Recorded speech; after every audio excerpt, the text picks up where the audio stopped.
Yohanes 1 ayat 38. Tetapi Yesus menoleh ke belakang.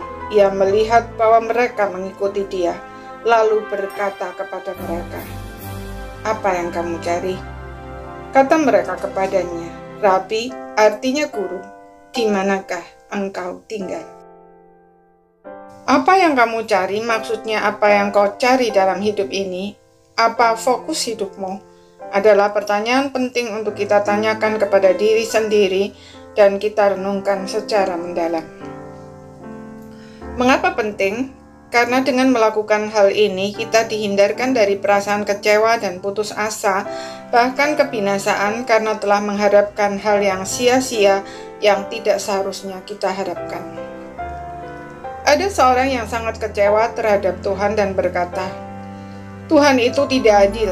Sejak kecil saya sudah mengorbankan segala sesuatu untuk melayani Dia, tetapi hidup saya begini-begini saja. Tuhan tidak memberkati saya. Sedangkan orang itu, dia jahat sekali. Mengapa justru diberkati dengan kekayaan yang berlimpah?" Mengapa kita kecewa? Apa sebenarnya yang kita cari dengan semua kegiatan pelayanan yang kita lakukan? Jika bukan Tuhan yang kita cari, melainkan berkat-berkat-Nya, kita pasti akan kecewa.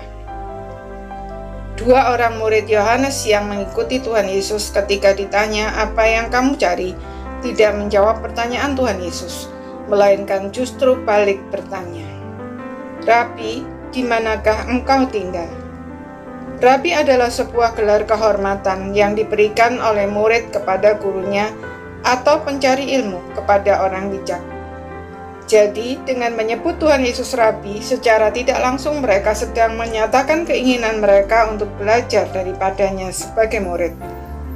Dengan bertanya di manakah engkau tinggal, secara tidak langsung mereka sedang berkata bahwa mereka ingin mengenal Tuhan Yesus lebih dalam, bergaul lebih dekat, dan membicarakan banyak hal dengan Dia.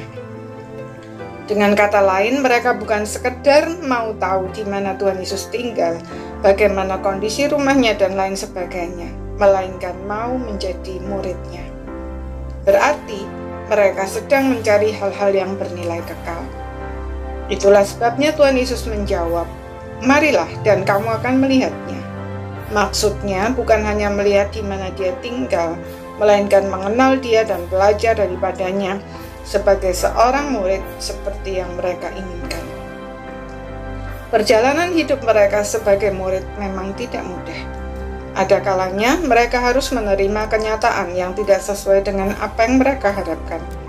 Tetapi karena fokus hidup mereka jelas, yaitu mengenal dan melayani Tuhan Yesus, maka saat seperti itu justru menjadi momen penting untuk fokus mereka dimurnikan dan hidup mereka diubahkan sampai akhirnya mereka dapat menjadi saksi Tuhan yang luar biasa.